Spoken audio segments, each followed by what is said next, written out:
Waalaikumsalam warahmatullahi wabarakatuh. Semoga semuanya sehat selalu, bahagia selalu, dan di masa pandemi ini kita harus tetap produktif bagaimanapun caranya. Dan termasuk hari ini salah satu acara yang membuat kita menjadi produktif di masa pandemi dan masa pandemi kita supaya semoga lebih bermanfaat lagi.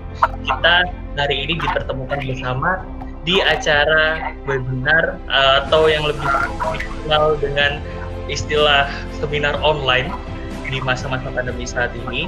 Sebelum kita mulai acara pada malam hari ini, mari kita sama-sama membaca basmalah bersama-sama. Bismillahirrahmanirrahim.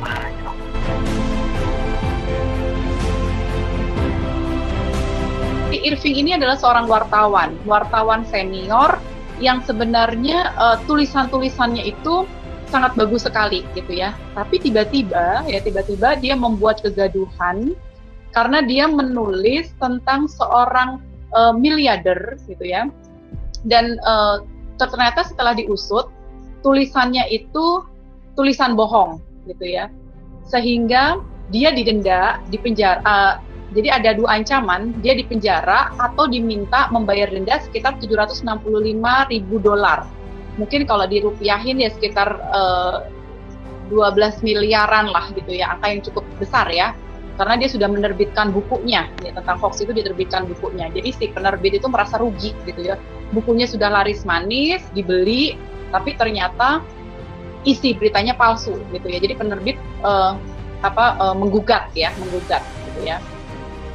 Nah, kenapa dia si Irving ini nekat ya? Jadi si miliarder itu, ya namanya Hughes itu gitu ya.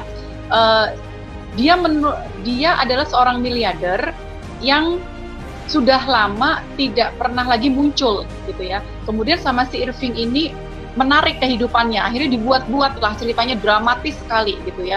Nah ternyata ada yang menyampaikan ke Howard Hughes ini bahwa ini ada yang nulis nih gitu ya, tapi tulisannya kok kayaknya nggak benar. Terus dia baca, kemudian dia juga menggugat gitu ya. Jadi dia si Irving ini dia dapat 2 gugatan gitu ya.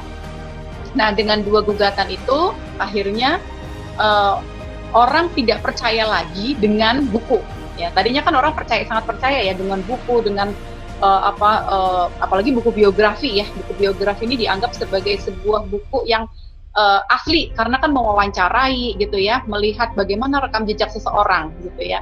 Tapi ternyata bahwa buku biografi pun itu bisa dipalsukan gitu ya, atau dibuat yang sesuatu yang bohong gitu ya.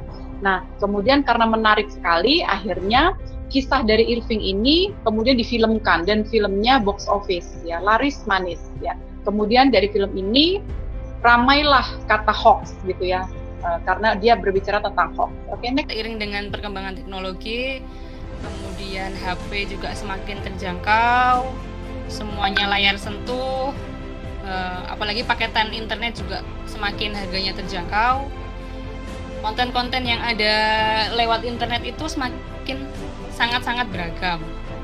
Jadi tren itu semakin bergeser, orang nggak lagi suka membaca yang kayak dibilang kuno gitulah, tapi lebih suka nonton apa aja lah, nonton YouTube. Kemudian paling banyak sih YouTube ya. Nah, apa sih penyebabnya?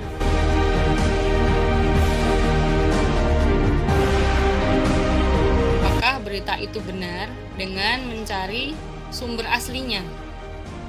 Jadi kalau kalian dapat forwardan informasi di grup, silahkan cek dulu sumber aslinya dari mana.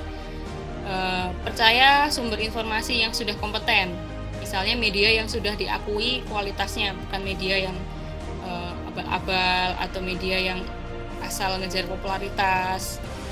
Kemudian apakah informasi itu berisi sensasi atau provokasi negatif?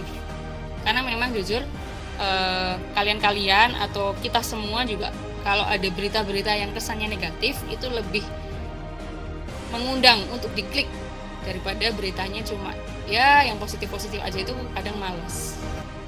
Judulnya aja sudah nggak baik, ya nggak usah diklik, karena memang kadang-kadang isinya juga nggak nyambung, atau kadang isinya juga hanya 3 kalimat atau 4 kalimat saja. Nah itu memang jelas hanya menaikkan insight saja, dan kalian pasti sudah hafal media-media yang kesannya seperti itu. itu jauh lebih baik tidak usah diklik karena akan meningkatkan trafficnya dia, dan kalian juga nggak usah sebarkan. Bagaimana cara mendeteksi job hoax? Tadi ya, judulnya. Kalau judulnya udah provokatif, biasanya bohong. Ya. Contoh, misalkan, ini, ya biasanya ya, judulnya ya, adalah gitu, adalah jadi ngambang gitu ya, biasanya bohong atau judul-judul yang provokatif lah gitu ya. Nah kita coba mulai sekarang kalau ada judul-judul bombastis itu udah deh gitu ya, nggak usah dilihat ya, itu pasti sudah hoax. Kemudian cermati alamat situsnya ya. Nah kadang-kadang kita malas cek-cek ya. Ini kata Bu Mary dan terakhir juga bahwa mengatakan bahwa kita harus turn back hoax.